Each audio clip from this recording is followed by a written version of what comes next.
So hello everyone, welcome back to my YouTube channel. I hope आप सभी बहुत ज़्यादा बढ़िया होंगे। सो दोस्तों, आज मैं लेकर आई हूँ आप सबके लिए एक धमाकेदार वंडरफुल स्किल बेस्ड टॉपिक जिसका नाम है द कम्युनिकेशन स्किल्स, मतलब कि हमारे बोलने का डर।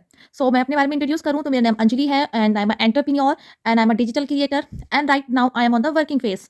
ओके, तो सिंपल सी बात है, देखो कुछ करने के लिए आपके पास एक स्टार्टअप होना ज़रूरी है। ठीक है, जब तक आप स्टार्टअप ही नहीं करोगे किसी चीज़ का और वेट करते रहोगे, है ना, कि कब कोई टाइम आएगा और कब हम स्टार्ट करेंगे और कब हम अपने लाइफ में राइट डिसीजंस लेंगे, तो गाइज अगर आप सोचते ही रहोगे ना तो आप लाइफ में बहुत पीछे चले जाओगे। मैटर करता है कि आप सोचने के साथ साथ अपने स्टेप्स को एंड अपने जो है अपने ड्रीम्स के लिए एक्शंस लेते हो। ठीक है, तो the main thing is that कि एक्शंस लेना लाइफ में बहुत ज़्यादा ज़रूरी है। सो स्वागत है आपका मेरे यूट्यूब चैनल पे। हम अपनी जर्नी स्टार्ट करते हैं बिना किसी टाइम वेस्ट के। ठीक है, तो टॉपिक क्या है आज का टॉपिक है the communication skills.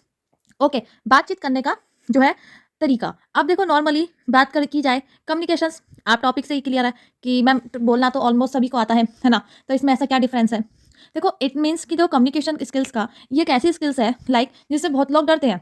For example, हमारे बीच में बहुत से ऐसे लोग होते हैं जिन्हें अगर हम पब्लिक स्पीकिंग की बात करें या उन्हें जो है किसी जहाँ पे कहीं बोलने का उन्हें बोला जाए तो वो घबरा जाते हैं, वो डर जाते हैं, मतलब इतना कॉन्फिडेंटली नहीं बोल पाते और वो एक लार्ज अमाउंट में अपने जो है क्राउड को फेस नहीं कर पाते। तो बेसिकली उसी को हम कम्युनिकेशन स्किल्स बोलते हैं, कॉन्फिडेंटली एंड एक जो है सेल्फ कॉन्फिडेंस के साथ बोलना, सारी चीज़ों को समझना। तो मतलब जो सेल्फ कॉन्फिडेंस है, सारी चीज़ें बोलते हैं, उसे हम कहते हैं कम्युनिकेशन स्किल्स। सो गाइस, इस स्किल्स की, ठीक है, ये एक सीरीज़ है। ठीक है, और ये सीरीज़ की हमारी पहली वीडियो है। ओके, एंड आप इस वीडियो को एंड तक देखना, डेफिनेटली आपको इसमें काफ़ी कुछ सीखने को मिलेगा। एंड पूरी वीडियो एंड तक देखने के बाद जो भी आपको इसमें बेस्ट पॉइंट लगता है, सो प्लीज़ ये मेरी हम्बल रिक्वेस्ट है आप सभी से कि कमेंट बॉक्स में अपना रिव्यू जरूर शेयर करना।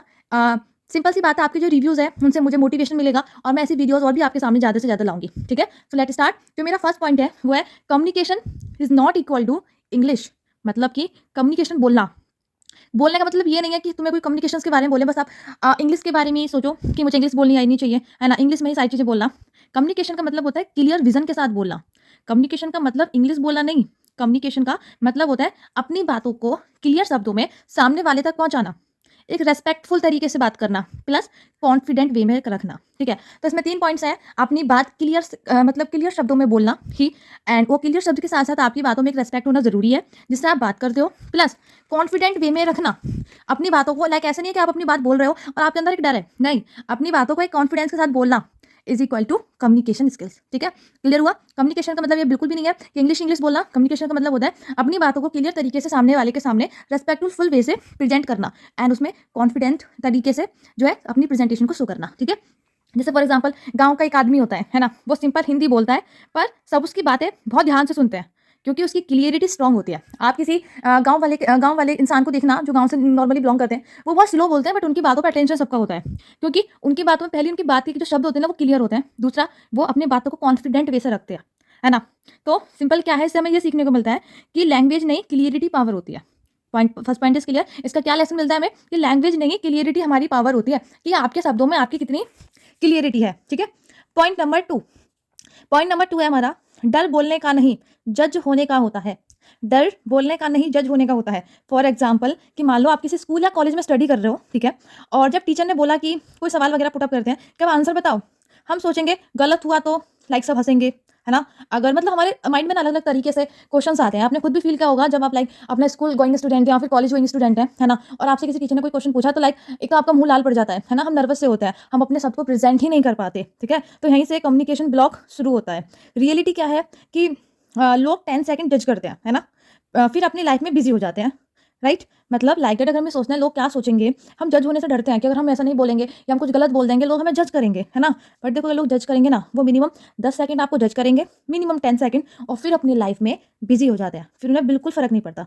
तो आपको इसमें क्या करना जरूरी है, एक्सरसाइज। एक्सरसाइज कैसे कि रोज एक छोटी बात बोले बिना सोचे। ठीक है, देखो बिना सोचे भी कुछ बोलो, शॉपकीपर से, ऑटो वाले से, क्लास या ऑफिस में एक सेंटेंस नॉर्मली कॉन्फिडेंस से अपनी बात रिप्रेजेंट करना स्टार्ट करो। ठीक है, अगर देखो हम डर के मारे हम बोलना ही नहीं सीखेंगे पब्लिक स्पीकिंग में कि हम अपने वर्ड्स कैसे रिप्रेजेंट करें, अपने आप को कैसे प्रेजेंट करें, तो सिंपल सी बात है, हम चुप रहेंगे तो लोग हमें डेफिनेटली जज करेंगे, अपने अपने माइंडसेट से जज करेंगे, और उस डर की वजह से हम कभी अपने आप ऊपर ये कॉन्फिडेंट ही नहीं ला पाएंगे कि हमें भी ग्रो करना है सोसाइटी में, हमें भी अपनी आइडेंटिटी बनानी है, हमें भी आगे बढ़ना है। ठीक है, एंड नेक्स्ट पॉइंट लिखिए, जो थर्ड पॉइंट है मेरा, सोच क्लियर होगी तो वर्ड्स खुद क्लियर होंगे। सोच क्लियर होगी, हमारी थिंकिंग क्लियर होगी तो वर्ड्स खुद क्लियर होंगे। इसमें गोल्डन रूल है, इसको लिखना, जो दिमाग में क्लियर नहीं है वो जुबान पे भी क्लियर नहीं आता। मानते हो उस बात को कि जो हमारे दिमाग में ही कुछ चीज़ें क्लियर नहीं है कि चल क्या रहा है, तो क्या तुम्हारी जुबान पे आएगा? नहीं आएगा। तो पहले क्या करना होता है, पहले चीज़ों को एनालाइज़ करो माइंड में, ठीक है? और फिर उनको अपने वे से रिप्रेज़ेंट करके बोलना सीखो। ओके? फॉर एग्ज़ाम्पल अगर तुम्हें खुद नहीं पता कि तुम कहना क्या चाहती हो, तो सामने वाले को कैसे समझाओगी, है ना? अगर मान लीजिए अगर आप एक स्टूडेंट हैं, ठीक है? और आपसे बोला जाए कि आपको एक टॉपिक एक्सप्लेन करना है, ठीक है?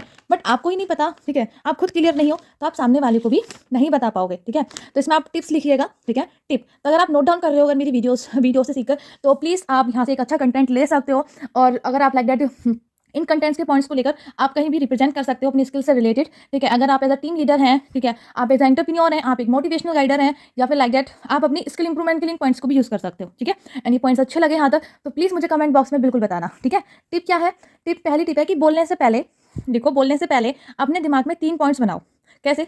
मैं क्या कहना चाहती हूँ, सेकंड क्यों कहना चाहती हूँ, तीसरा इससे सामने वाले को क्या फ़ायदा होगा, ठीक है? देखो पहला पॉइंट कि तुम्हें क्लियर होना चाहिए कि तुम कहना क्या चाहती हो, और कहना चाहती हो तो मैं क्यों कहना चाहती हूँ, और इससे सामने वाले का क्या फ़ायदा होगा। जब हम किसी से बात करते हैं, हम किसी न किसी टॉपिक से रिलेटेड करते हैं, है ना? अब मान लीजिए हमें टॉपिक क्लियर नहीं है, हमें बात क्लियर नहीं है, तो फिर भी क्या होता है, जो है हमें क्लियर ही नहीं होता कुछ माइंड में। तो पहले क्या करना है कि मैं क्या कहना चाहती हूँ सोचो, और क्यों कहना है वो भी सोचो, और इससे क्या इफेक्ट होंगे, ठीक है? क्या कॉन्सिक्वेंसेज होंगे वो भी सोचो, ठीक है? अब लिखो पॉइंट 4, स्लो बोलना इज इक्वल टू कॉन्फिडेंट लगना। स्लो बोलना इज इक्वल टू कॉन्फिडेंट लगना। देखो एक कॉमन मिस्टेक होती है, ठीक है? वो कॉमन मिस्टेक क्या है कि हम लोग सोचते हैं जब हम नर्वस होते हैं ना, मान लो हमें आप सभी लोगों ने, अगर आप स्कूल तो सभी गए हैं, और जो हमारी मॉर्निंग वगैरह में प्रेयर्स वगैरह होती है, कभी ना कभी आपने अपनी लाइफ में स्कूल या कॉलेज में कभी तो प्रेयर में पार्टिसिपेट किया होगा, है ना? कभी तो कुछ माइक पे आके बोला होगा, और गलती से तुमसे कुछ मिस्टेक हो जाए तो तुम नर्वस होके और भी फास्ट बोलना स्टार्ट कर देते हो, है ना? तो क्या होता है कि जब हम नर्वस होते हैं ना, तो हम और भी फास्ट बोलना स्टार्ट कर देते हैं। स्टोरी फॉर एग्जाम्पल, एक स्पीकर जो धीरे बोलता है लोग ऑटोमेटिकली सुनने लगते हैं, है ना? और जो फास्ट बोलता है लोग कंफ्यूज हो जाते हैं, है ना? तो अगर आप धीरे बोल रहे हो उसका मतलब ये नहीं हो कि आप कॉन्फिडेंट नहीं हो। आप स्लो बोल रहे हो मीन्स आप अपने वर्ड्स को लेकर कॉन्फिडेंट हो, ठीक है? तो हमारा स्लो बोलना भी हमारा कॉन्फिडेंट लगता है, ठीक है? तो ऐसा नहीं अगर आप नर्वस हो रहे हो तो कहीं फास्ट बोलना स्टार्ट कर दो, नहीं, अपने वर्ड्स को कॉन्फिडेंट के साथ स्लो बोलो और देन उसको रिप्रेजेंट करो, ठीक है? आप इस चीज़ की प्रैक्टिस कर सकते हो, जैसे सेंटेंस के बीच में छोटा छोटा पॉज लेना, ठीक है? मतलब रुकना, एक गहरी सांस लेना, ठीक है? बोलते वक्त एक लॉन्ग ब्रेथ लेना, ठीक है? तीसरा, वर्ड्स को फील करके बोलना, मतलब जो आप बोल रहे हो ना उसको फील करना जरूरी है, ठीक है? वैसे ऐसा नहीं है बोले चले जाना है, ठीक है? तो यहाँ तक आई वो पॉइंट्स आपको क्लियर हो रहे होंगे, समझ में आए होंगे, ठीक है? एंड अब लिखिए पॉइंट 5। पॉइंट 5 में लिखना है बॉडी लैंग्वेज आधी कम्युनिकेशन होती है ना? हमारी जैसे बॉडी जो होती है ना, हम उसे कैसे रिफ्लेक्ट करते हैं, वो भी हमारी कम्युनिकेशन को ही शो करती है। देखो हमारी 55% बॉडी लैंग्वेज होती है, 38% हमारी टोन होती है जैसे हम बोल रहे हैं, और सिर्फ 7% हमारे वर्ड्स होते हैं, ठीक है? तो एक ग्राफ